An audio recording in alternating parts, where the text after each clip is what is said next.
What is going on, everyone? Welcome to another episode of Yammy Noob. Today, we're switching it up a little bit and doing a general Q&A. We've asked the boys over on Discord to send us in questions, and we're going to do our best to answer them. And maybe we'll get some good answers. I feel like we're going to get some weird, zany questions. We're going to have some fun, though. Stick around. It's going to be fun.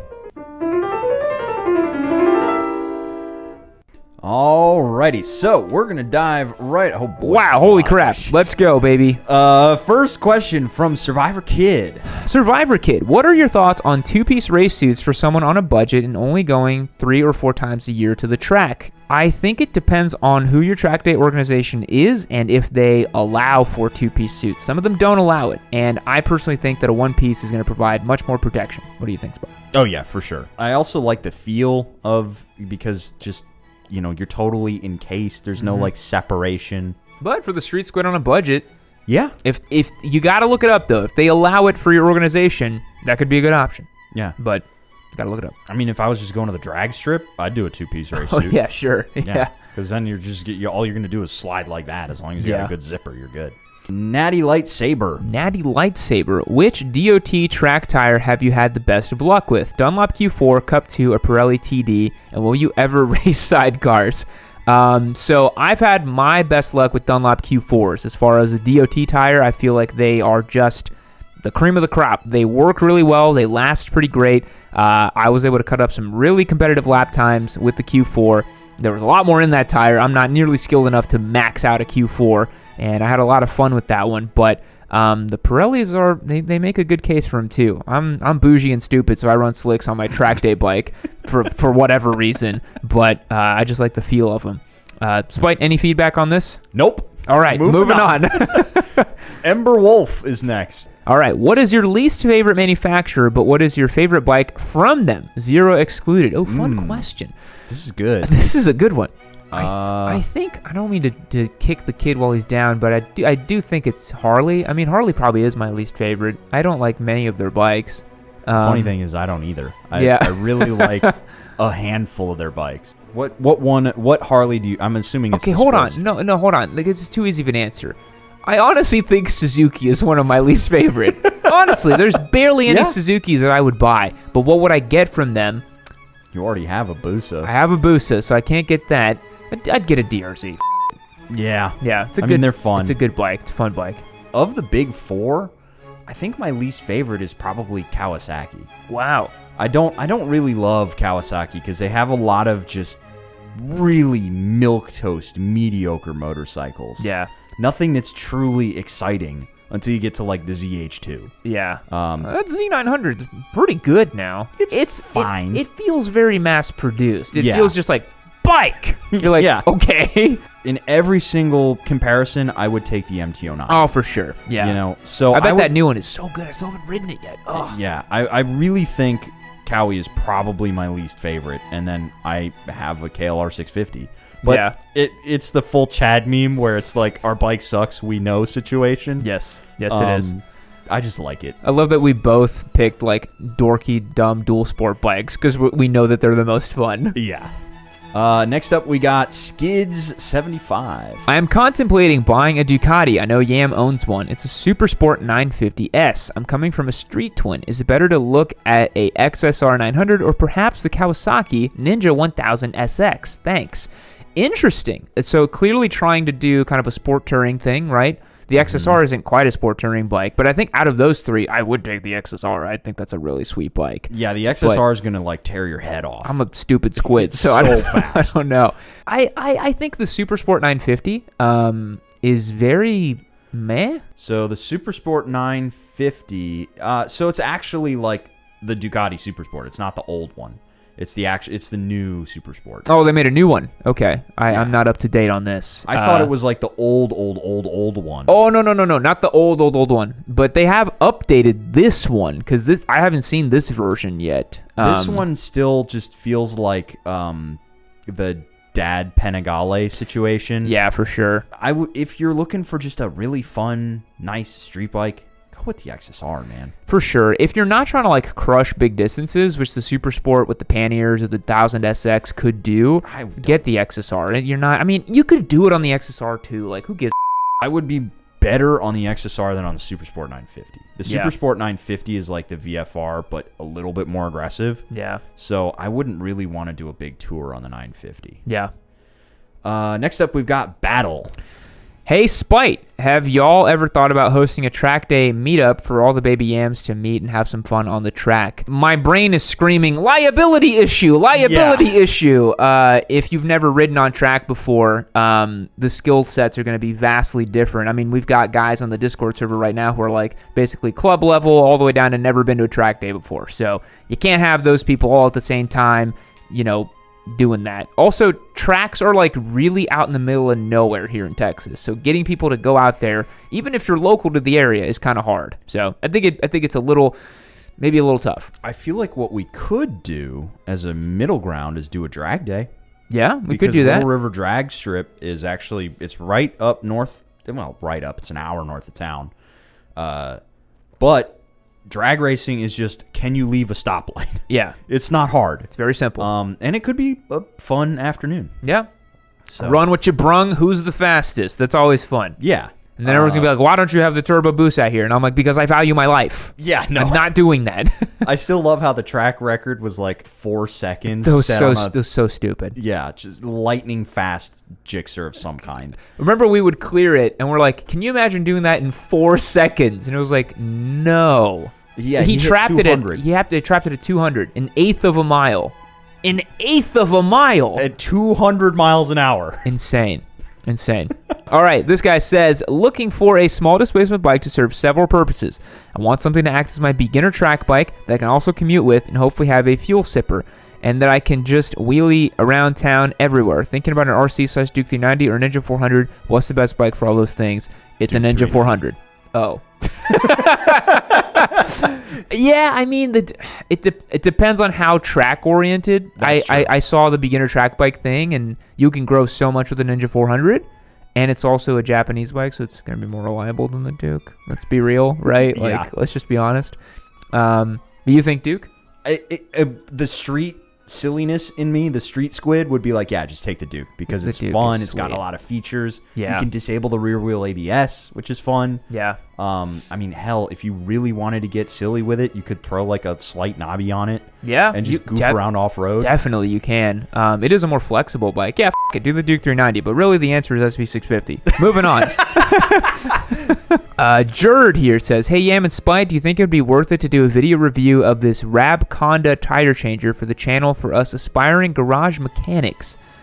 I don't know what that is. Let's take a look at the Rab Conda tire changer. It's $600. Okay. Looks like a little mini Nomar type of thing. Yeah. Now I'll tell you this: I had a Nomar, and I used it once, and I said, "F this," and I didn't want to change my own tires ever again. I know that a lot of people have great success changing their own tires. I actually used to do it myself too on the Daytona to save myself some cash, but I don't want to do it anymore. Honestly, no. I think it's annoying. Yeah, no. I would just take my rims off and take it somewhere. Yeah. Ride Red is next. Ride Red, finally hitting the tail of the dragon next week. What U.S. trails/tips are still on your bucket list? I think you want to do I want to do the Tat. The Tat. I want to do the Tat so bad. Yeah. It's a good one. I am dying to do that. Don't know when I'll ever have time, but I'm gonna do it at some point. Yeah.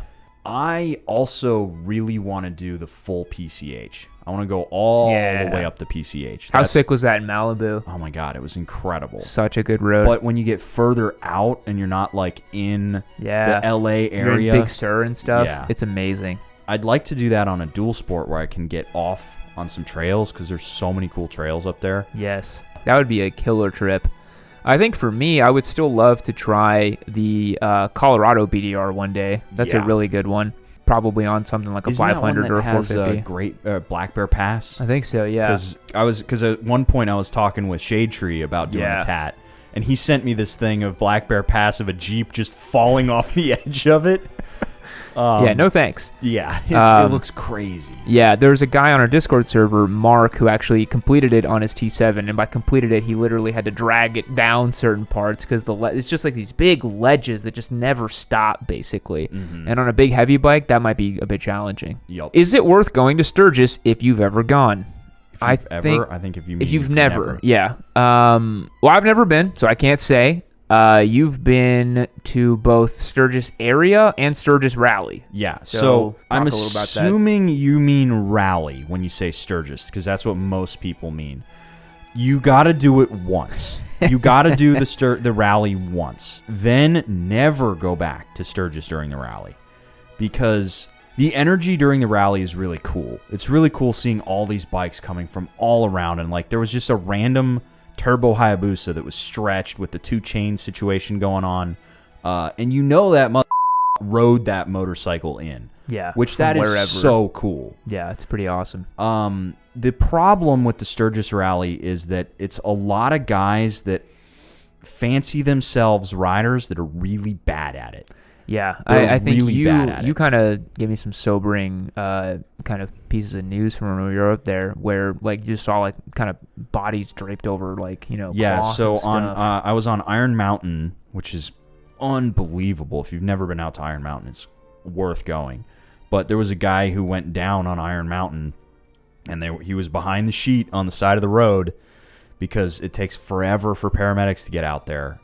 So it's not good. Also, when I was out there, Queen Sit, who was there, she had a camera going, and this bike went flying past her on the side of it. Was just tumbling down the road with the passenger on the back. The rider had just like yeeted off the bike, man, and this bike goes sailing past her. It cleared her by what looked like a foot, maybe. Yeah, it's a bit of a sketchy environment. Yeah, but the Sturgis area is so beautiful. Yeah, it's unbelievable. When I was up there for the ADV rally, there's this road called Vanacker Canyon, and if you know, you know. I got to run Vanacker from the top to the bottom with nobody in front of me. Nice. No cops, no nothing. And again, if you know, you know. It was unbelievable. Yeah. So it's worth going at least once. Off-roading is unbelievable there too. Nikki W. Hey guy, I'm going to take my MSF course in September and I want to get an Ninja 400. I'm a little concerned about the different bike for myself throughout my entire riding life because I'm very short, only 5 foot. Also, what are your thoughts on Honda Shadows? My husband is also doing the course and that's the bike he wants. So Ninja 400 for someone who is 5 foot tall. That is pretty short, I'm not going to lie, but I think it can be done. You just need to learn the 1 foot down technique and lean the bike over. It's a pretty lightweight motorcycle, so as long as you can get 1 foot kind of on it, you can then clutch away and power out and ride the bike with both feet on the pegs. What do you think, Spide? You could also look at an R3. Yeah, the MCO3 is a super low seat height. R3, yeah. Super low seat height. Yeah. Those are great options. Yep. It is slower for sure, yep. But you're not going to have one bike for your whole life. Nope, you certainly won't. As far as the Shadow, I don't have much of an opinion on them, honestly. I don't know much about them. I don't like them. I think they're very milquetoast, yeah. Yeah, I don't like them. I think that they're like, if the Vulcan went chrome. Yeah. But it has a V-twin though, right, at least? It does have a V-twin, okay, so it's got that going that's something. for it. That's something. It's like the Suzuki C50s. Oh, God. Yeah. Oh, boy. Emperor DD. So I've heard that CF Moto just launched the 450 RS, which is using an actual 270-degree crank parallel twin, pushing similar specs to Ninja 400, but has tech up the wazoo while being cheaper. What are your thoughts on it? So I have not seen this bike or heard of it, but that sounds pretty good to me. Cool. So we covered the CF Moto RS a while back on the Yamcast, and it looks really sharp. Yeah. I think what CF Moto is really doing right now is they're pushing this styling exercise to be like, look, our bikes are super, super cool looking. Yeah. And cheap. So many people, when we did the CF Moto little 300, they got so mad that it was Chinese spyware, blah, blah, blah. If you think you are interesting enough to the Communist Party of China, you have some serious issues you got to work out. They don't care what you're doing. No. Hey guys, do you think riding pants are necessary for street riding? I keep thinking about it, but never quite end up biting that bullet. Well, we have a difference of opinion on this, right? I typically wear riding pants that have at least some level of slide protection. I don't have any impact protection on my pants just because I don't like to be that bulky when I ride on the street. But you don't. I would recommend that you do, though. I am always taking a risk when I do it. Yeah. And I'm willing to admit that it is not the safest way to ride a motorcycle. Yeah. So I would recommend you give it a shot. I did wear riding pants for a while, but I like my jeans to be kind of baggy, and they were always really tight fitting. Mm-hmm. I don't like that feel. So if I find some baggy ones, I definitely would wear them. All right, folks, we hope you enjoyed today's Q&A video. If you want to check out the rest of the Q&A, head over to the Yamcast episode 90 to look at the rest of the Q&A and all the other great content on that podcast. We'll catch you guys in the next one. See you later.